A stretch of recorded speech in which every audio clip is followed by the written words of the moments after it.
tuning cook siga papai ke jene kamai tau jai na sha si je lei bela ko jing do je tum pam ra hang ka ne ra in happy gra si kan di yum no da lupa kun kun thai yo mi je hoi ja sa ba men di ma ki sa to shi de le shama ga ni par ye ngo na ku pi jene sini oi re je aduga napak pi ne sini mayam na ku pi ga napak pi ga je napak pi nin tang ye ai dai na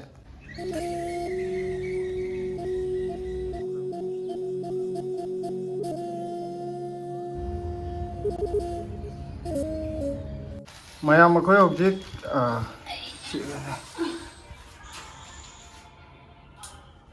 char awa chage tapan be atu na san bi kun taw taw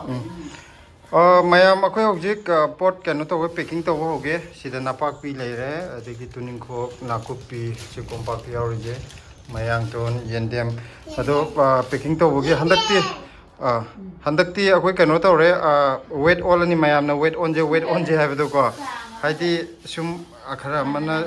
yam da ayam badu di kem kai di yam da du di mathwai nungai ro have do adu du gi akoi na to weight on aba lo re ko si ai on to ra ge si jang gi yeng ko ko ma si weight ching ge si zero le re da na zero le ram ni na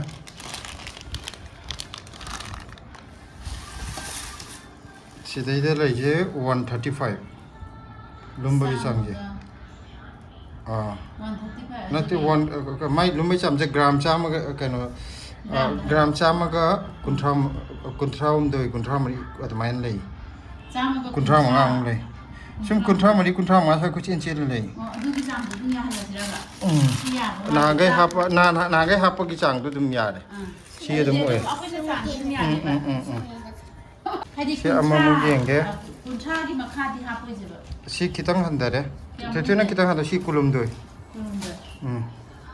si mathak de dum tongal lo si kuntra truk yare amma ni je na wije ke simte kun tha bo chu di ha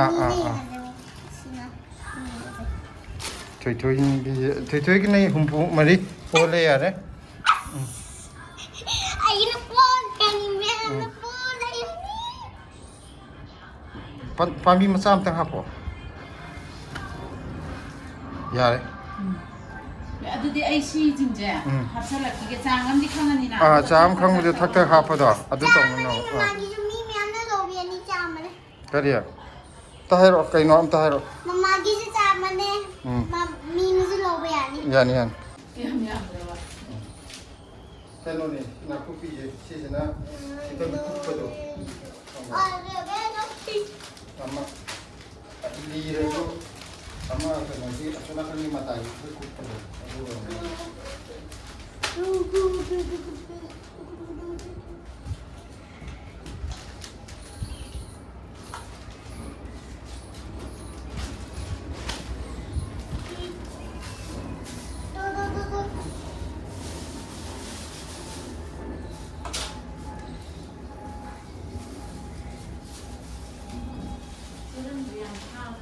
adune serum tam ki am tang ne ro ka no to kan chan je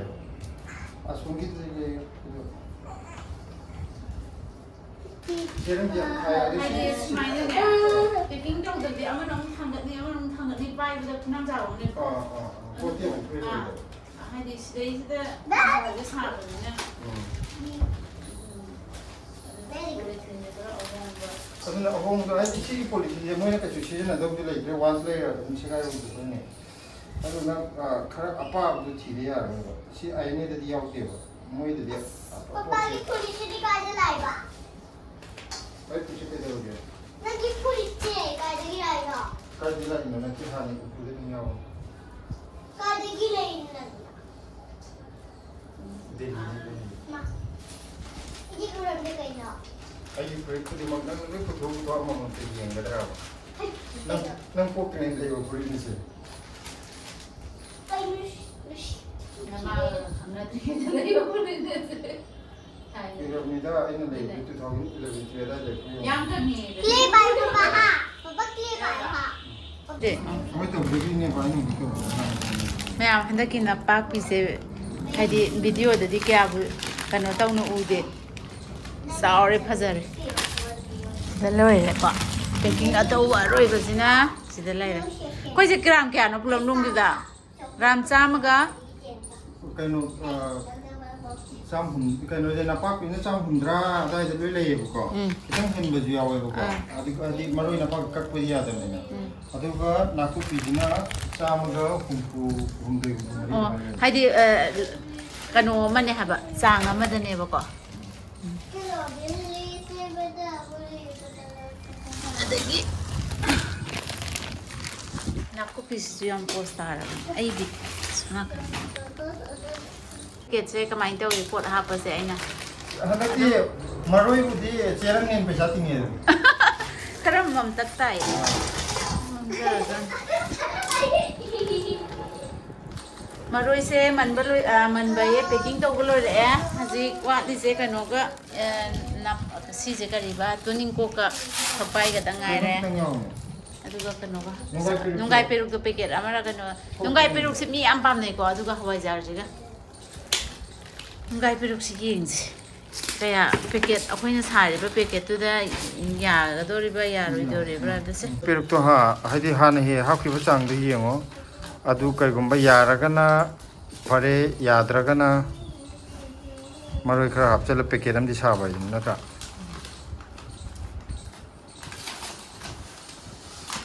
namayam nungai peruk tine ko ada ani di tho roi ba ani di ko amaje ya ba ma amadi packet oi gadra madi zaba packet do oi pare pare laibok phobo kana gi oi jano dun nungai peruk se thaja dana pi am pam na bon singju jab jo haw ne ba isa su phaba mathang de si am tharan asanga manje mayam loina chabi ba phai ado madim amot pa jaga ta thab ju natre khoi gina aisa na khangabani na adagi hidak lang ta kha pa ju natre lungi nge ka lungi nge sina kaino gumba limba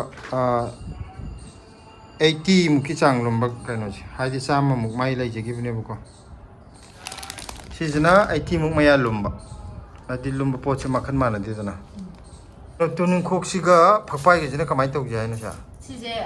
leibla ko jinga de tum pam ra hanga gane ra in happy gras oh aduna mayam gi chana na ba mahau oiro na ha bo thokai jumi apam ba pam da ba adum laina bane ba adu packing sa chumna mayam da packing ama khak sa do khrani akha ami ama khak na dum law rani na khara khara pi bajuna khara yar adi kaino madi yam draju kitang kitang hapa de iro ambai de kachu yam haptong natram ni na mayam da khaga hapa ya packet hazara ke adagi hapa ya ba matang du dum hapa ke khoi se aduna ngasina ngasigi kaino da leire akoi gi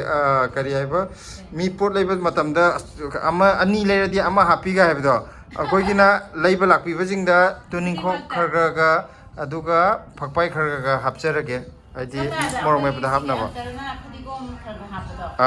adumaina akoi gi na si hapcharage ada yamna pingmalaju yengbda nuai te ko mamangi duna masing yam ju yendem de pik banina kitang nuai ba kan to budo isad ipin pin da bam lei do khongga ada handak na budi maka ju chaure chaudi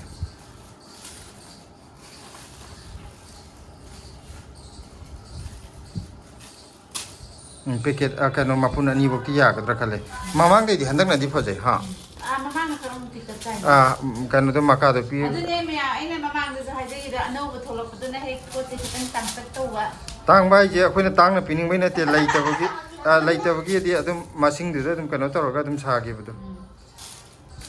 yare sidi yare adu di yare ko handak ti phajare pochi yeng yare chap chap chanana haidi amatang hen do idu ba chap chap chanana yan lo bu sin ma cha chu mai ji da tui tui na sanagi na gam kan hayam bane ko sa ta ni lo chila sai changela hayo ta di chak la me chak cha tho ji ngasi di sara hela ji cha roi ji ngasi di mama da hairo ngasi chak cha roi akoi changai mayam ngasi di yendem ni kitang wakhan nungai ba male ngasi ji na khar chau wi ko hapo adu phokpai nu tongan cherang am da hapo kano de ko Tuning kok lah. Pali tu di. Pala ini. Aina aso buka tuning sekor.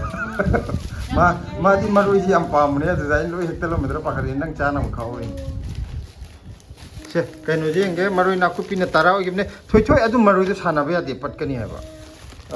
Si amma ani mayang tonjina ahum mari manga teruk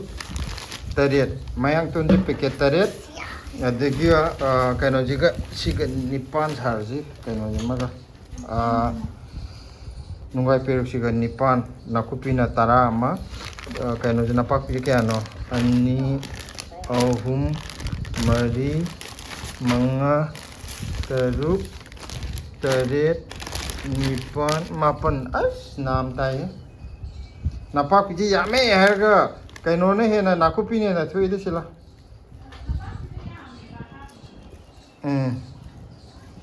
ado napak piji paket mapan katane nakupi ne yame nakupi ne paket tara tawdi chawgi changje ngo nakupi jina sini oire ije aduga napak piji ne sini mayam nakupi ga napak piji je napak pini tangi haidena ado akhoi di napak piji ne mayam chawre nakupi degi sini napak piji lupa yang kai gi paket ni ko mayam cha lupa yang kai lupa yang kai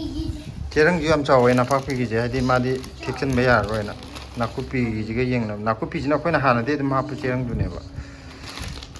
napak piji handak daw yare napak piji leiba kanggu gi Kaiba mu horage ko akhoi packing to bu loi gere aduga hawaijar mu kai rage na tawramine aduga hawaijar ji ngo myam phajana dum bola pamane hawaijar olli du tare phajana hawre hawaijar phajana hawre ka sida phajana haido go ni yang la ana ki la tha gi ni na kai na na parani sige hawaijar sida leire ko hawaijar jeng asi ju phajana di hobi rame mari ju samnare to mamang da akoi gi di number matang de utkrabane number matang da ji kai mamang da howgi duna mamang gi video de yaukrabane loan bagi matang do jo mi kharam di akoi gi kano je marok se kana na ba hidak hapa ga yawe hai kari hidak adumai hapne ja akoi di khangde ko aduga akoi jo amta ta de ba aidi akoi na lekai de ga sar ko adumai hapa jaga budi leram gani ko aduna haina re ne adumai na chana thakna budi hapaning de masagi hawai je yam haugera hauroira adum hobum to ko adum haudo leram ne garadi ado aidi hakchang na sokko do photo hapchala kai dorni paisa hena kanu to bu na ta ji ba mane aidi karbar gi ngam ta suna te ko in tori da akoi khaki wa ju na te ba mi ada hape hai do nungai te ba hapaning de hai ba adu de da lupa kun gi natra kun thra gi yon bu lupa yang kai de ka ju yon ba ya bu na te ba hawai phajai har ga adu sa ba masa so di kana mai hawai do matang da lai ni koi hawa hobyo ni kan na atu gi chang do kan to ra ba si gi chang je nang e hape chang do ra ai si da weight ama ole yong ora na adumai na dum hape chara ko nang gi hapam to ko loi hapu bo ko aduga aina awara pa do chamas ne sema ge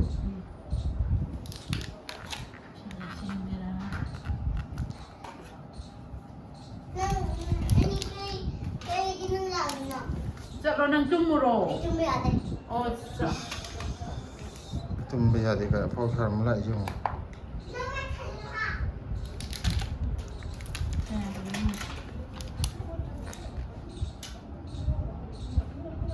akhoi na hapi je gram chamaga nipan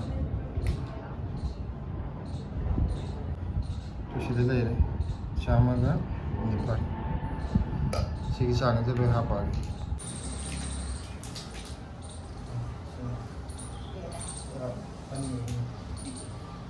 kira di lo ba? Dan lo di lo ko ne. En ko era di lo. Asa ka ka. Kuche mo. ai si hapi to le ko Kangira. nate Nade, me am di mo ne. lang la me am je Oh, ulo ra lo. Nang sum hap gi.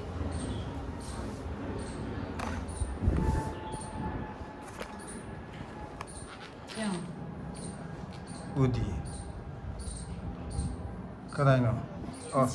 ꯃꯌꯥꯝ two ꯁꯤꯗꯩꯗ ꯃꯔꯤ ꯇꯧꯁꯦ ꯁꯨꯝ ꯍꯋꯥꯏꯖꯥꯔ ꯍꯥꯞꯄꯗ ꯃꯥꯏ ꯊꯣꯛꯂꯛꯄ ꯂꯪꯗꯨꯅꯤ two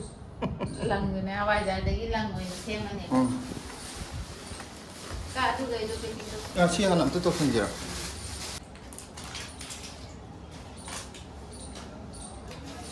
ꯐꯤꯔꯣꯖꯥꯏ ꯃꯃꯥꯅ ꯅꯣꯏꯒꯤꯗꯣ ꯁꯤꯒꯨꯝꯕ ꯀꯩꯅꯣꯁꯤꯗ ꯑꯣꯏꯅ ꯍꯥꯞꯄꯨ ꯅꯠꯇ꯭ꯔꯗꯤ ꯑꯝꯇ ꯌꯥꯔꯛꯇ꯭ꯔꯦ ꯍꯧꯖꯤꯛ ꯑꯩꯈꯣꯏ ꯍꯋꯥꯏꯖꯥꯔ ꯄꯦꯛꯀꯤꯡ ꯇꯧꯕ ꯂꯩꯔꯦ 5 6 7 9 ꯅꯪꯅ ꯊꯤꯕꯗꯨꯗ 18ꯅꯤ ꯅꯪ ꯊꯣꯛꯏꯁꯦ ꯃꯅꯨꯡ ꯆꯣꯡꯅ ꯀꯥꯟꯅꯔꯣꯏ ꯃꯌꯥꯝ ꯍꯋꯥꯏ ꯄꯦꯀꯦꯠ 30 ꯊꯣꯛꯑꯦ ꯃꯃꯥꯡꯗ 34ꯒꯨꯝꯕ ꯄꯨꯟꯊꯣꯛꯄꯅꯦ ꯍꯟꯗꯛꯇꯤ ꯑꯩꯈꯣꯏꯒꯤ ꯈꯤꯇꯪ ꯂꯧꯍꯧꯔꯒꯦ ꯆꯥꯅꯅꯕ ꯑꯗꯨꯅ 30 ꯑꯣꯏꯅ ꯊꯣꯛꯍꯜꯂꯒꯦ ꯃꯔꯛꯇ ꯂꯣꯟꯕ ꯌꯥꯝ ꯇꯜꯂꯦ ꯑꯩꯅ ꯀꯩꯅꯣꯗ ꯍꯥꯏꯕ ꯁꯤꯂꯥꯗ ꯂꯣꯏ ꯌꯣꯟꯊꯣꯛꯈ꯭ꯔꯒ KG ꯑꯃ ꯑꯩꯈꯣꯏ ꯆꯥꯅꯕ ꯇꯣꯉꯥꯟ ꯂꯣꯟꯖꯩ ꯍꯥꯏꯕ ꯃꯥ ꯂꯣꯟ ꯉꯝꯃꯔꯣꯏ ꯑꯩꯗꯤ ꯍꯋꯥꯏꯁꯦ ꯈꯪꯗꯦ ꯍꯧꯖꯤꯛꯀꯥꯟꯗꯤ ꯆꯥꯅꯤꯡꯉꯦꯕꯀꯣ ꯑꯩꯈꯣꯏꯁꯨ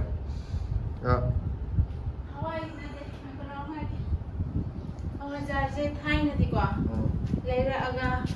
ꯌꯥꯏꯔꯒ ꯍꯥꯏꯗꯤ ꯆꯐꯨ ꯃꯈꯨꯝꯗꯒ ꯊꯝꯕꯗꯣ ꯑꯗꯨꯃꯥꯏꯅ ꯊꯝꯅꯕꯗꯣ ꯍꯧꯖꯤꯛꯇꯤ ꯍꯥꯏꯗꯤ ꯑꯗꯨꯒꯤ ꯃꯍꯥꯎꯗꯣ ꯑꯗꯨꯝ ꯐꯪꯉꯦꯕ ꯐ꯭ꯔꯤꯖꯇ ꯑꯗꯨꯝ ꯍꯥꯞꯄꯒ ಥꯥ ꯑꯃ ꯍꯦꯟꯅꯁꯨ ꯑꯗꯨꯝ ꯍꯥꯞꯄꯒ ꯑꯗꯨꯝ ꯆꯥꯕꯗꯃꯍꯥꯎꯗꯣ ꯑꯗꯨꯝ ꯐꯪꯉꯦꯕꯀꯣ ꯑꯗꯨꯗꯨꯅ ꯀꯨꯏꯅ ꯊꯝꯃꯁꯨ ꯊꯥꯏꯅꯒꯤꯅ ꯐ꯭ꯔꯤꯖ ꯂꯩꯅꯗꯕꯅꯤꯅ ꯑꯩꯈꯣꯏ ꯆꯥꯛ ꯊꯣꯡꯕꯗ ꯆꯐꯨ ꯃꯈꯨꯝꯒꯨꯝꯕ ꯆꯥꯛ ꯊꯣꯡꯐꯝ ꯑꯩꯈꯣꯏꯒꯤ ꯂꯩꯔꯪ ꯃꯌꯥꯗ ꯊꯝꯕꯗꯣ ꯍꯋꯥꯏꯖꯥꯔ ꯆꯥꯗꯤ ꯀꯨꯏꯅꯒ ꯀꯩꯁꯨ ꯊꯝꯃꯒ ꯑꯗꯨꯁꯨ ꯀꯩꯁꯨ ꯍꯥꯎꯕ ꯅꯠꯇꯦꯕ ꯍꯋꯥꯏꯖꯥꯔ ꯃꯌꯨꯝ ꯀꯌꯥꯃꯨꯛ ꯂꯩꯅꯤꯒꯦ ꯃꯌꯨꯝ 10ꯃꯨꯛ ꯂꯩꯕꯁꯨ ꯅꯠꯇꯦ ꯑꯗ ꯃꯌꯨꯝꯗ ꯀꯌꯥꯝ ꯍꯥꯟꯗꯣꯏꯅꯣ ꯂꯩꯔꯤꯕ ꯃꯌꯨꯝ 2ꯗꯨꯕꯨ ꯀꯌꯥꯝ ꯀꯨꯏꯅ ꯊꯝꯒꯦ ꯍꯥꯏꯅꯣ ꯂꯣꯏ ꯆꯥꯊꯣꯛꯑꯣ ꯍꯧꯖꯤꯛꯀꯥꯟꯗꯤ ꯌꯨꯝꯂꯣꯝꯗ ꯂꯨꯄꯥ 20-30ꯒꯤ ꯌꯣꯝꯃꯤꯁꯦ ꯍꯋꯥꯏꯖꯥꯔ ꯆꯥꯕ ꯑꯃꯗꯗꯤ ꯃꯥꯒꯤ ꯃꯥꯅꯦ ꯑꯩ ꯃꯁꯤꯡ ꯊꯤꯔ ꯍꯥꯞꯄꯗꯧꯅ ꯁꯟꯇꯣꯛ ꯍꯥꯞꯄꯗꯣ ꯑꯗꯨꯅ ꯍꯋꯥꯏꯖꯥꯔ ꯂꯣꯜꯂꯦ ꯈꯜꯂꯦꯗꯅ ꯍꯥꯟꯅ ꯀꯩꯅꯣꯒꯤ ꯅꯨꯃꯤꯠ 4-5ꯅꯤꯗ ꯑꯗꯨꯝ ꯁꯠ ꯆꯥꯊꯣꯛꯑ ꯈꯔ ꯂꯩꯔ ꯍꯦꯛꯇ ꯂꯣꯜꯂꯨ ꯀꯨꯏ ꯊꯝꯖꯤꯟꯕꯩ ꯍꯦꯕꯤꯠꯁꯦ ꯇꯧꯔꯨꯅꯨ ꯀꯩꯅꯣꯗ ꯑꯩꯈꯣꯏꯅ ꯑꯂꯥꯁꯀꯥ ꯑꯃꯦꯔꯤꯀꯥꯗ ꯂꯩꯔ ꯆꯥꯕꯁꯨ ꯅꯠꯇꯦ ꯃꯅꯤꯄꯨꯔ ꯃꯅꯨꯡꯗꯕꯨ ꯐ꯭ꯔꯦꯁ ꯑꯣꯏꯕ ꯆꯥꯎ ꯊꯝꯕꯒꯤ ꯍꯦꯕꯤꯠ ꯂꯩꯔꯨꯅꯨ ꯎꯄꯥꯏ ꯂꯩꯇ꯭ꯔ ꯂꯩꯇ꯭ꯔꯦ ꯑꯩꯅ ꯍꯧꯖꯤꯛ ꯀꯩꯅꯣꯝ ꯍꯥꯏꯒꯦ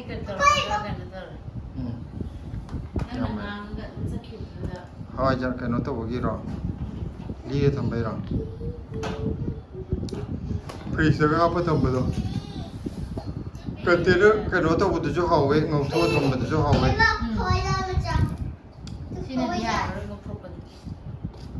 ꯑꯩꯈꯣꯏꯗꯤ ꯑꯗꯨ ꯉꯧꯗ꯭ꯔꯤꯉꯩꯗ ꯂꯣꯏꯕꯅ ꯍꯥꯟꯈ꯭ꯔꯅꯤ ꯀꯩꯅꯣ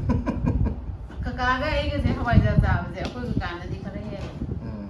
ꯑꯩꯗꯤ ꯍꯋꯥꯏꯖꯥꯔ ꯍꯦꯟꯇꯥꯛ ꯂꯣꯏ ꯄꯥꯝꯃꯦ ꯊꯣꯏꯊꯣꯏꯁꯨ ꯍꯋꯥꯏꯖꯥꯔ ꯄꯥꯝꯕꯅꯦ ꯍꯣꯔꯦꯟ ꯀꯩꯅꯣ ꯇꯧꯔꯒ ꯇꯣꯉꯥꯟꯅ ꯆꯥꯛꯀ ꯆꯥꯒꯗꯧꯅꯦ ꯍꯋꯥꯏꯖꯥꯔ ꯉꯥ ꯆꯥꯗꯤ ꯅꯝꯊꯤꯅꯤꯌꯦ ꯂꯦꯁꯤꯅꯣ ꯑꯩ ꯅꯝꯊꯤꯔꯣꯏ ꯑꯝꯇ ꯉꯥꯏꯈꯣꯕ ꯇꯨ ꯁꯤ ꯃꯌꯥꯝ ꯂꯩꯔꯤꯁꯦ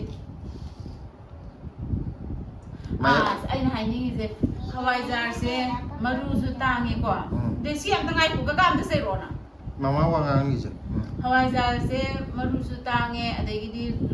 ꯌꯥꯝ ꯇꯥꯡꯕꯩ ꯋꯥꯁꯨ ꯅꯠꯇꯅꯅꯦ ꯌꯥꯝ ꯖꯟꯖꯥꯟ ꯑꯣꯏ ꯍꯥꯏꯗꯤ ꯈꯟꯕ ꯈꯣꯠꯄ ꯂꯩꯕꯥꯛ ꯀꯔꯤ ꯀꯔꯥ ꯌꯥꯝ ꯌꯥꯎꯏ ꯆꯥꯝꯕ ꯈꯣꯠꯄꯗ ꯑꯃꯨꯛ ꯑꯅꯤꯔꯛꯅ ꯆꯥꯝꯕꯁꯨ ꯌꯥꯗꯦ ꯑꯗꯨꯗꯨꯅ ꯃꯌꯥꯝꯅ ꯌꯣꯟꯕ ꯃꯇꯝꯗ ꯌꯨꯝꯂꯣꯝꯗꯁꯨ ꯃꯉꯥꯏꯔꯦ ꯁꯤꯗꯁꯨ मगाइरे हाइदि याम तांगी खोले दो तुम हाइ बिनो याम झंझान होई तंगाइ दो चुमी चुमी चुमी चुमी चुमी चुमी हवाई जार यो बिना हाइ बुदि चुमी अदो मयाम हौजिकी ओइनादि हवाई जार पेकिंग तौबगी लोइसलगे को हरेन अमुक योन मगी अमुक थेंनारसि